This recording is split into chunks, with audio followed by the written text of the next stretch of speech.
கை கடினமாக இருந்து செவ்வாய் மேடு நல்லா உயர்வா இருக்கு, இல்ல செவ்வாய் மேடு வத்தி இருக்கு, கை நல்லா கடுமையா ஹார்டா இருந்ததுன்னா, செவ்வாய் மேடு நல்லா இருந்து கை கடினமா இருந்தால் அவர்கள் திருடுவது, கொலை செய்வது, கொள்ளையடிப்பது, அவர்கள் காதலித்தால் அந்த காதல் நிறைவேறவில்லை என்றால் அதற்காக கொலை கூட செய்வார்கள்.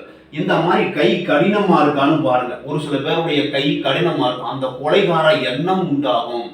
யாருடைய கையிலெல்லாம் கை ரொம்ப ரஃப்பா இருக்கோ அது குட்டையா நல்லா செவ்வாமேடு நல்லா இருக்கணும். கை கடினமா இருந்தாக்க இந்த மாதிரி கொலை செய்யக்கூடிய எண்ணம் உருவாகும்.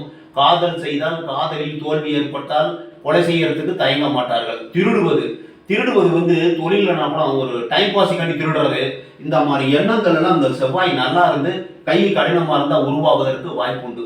திருடு, சண்டை, சச்சரவு இந்த மாதிரி ஏற்படணும்னா அதிகமா ஏற்படணும்னா இந்த கை கடினமா இருக்கும்.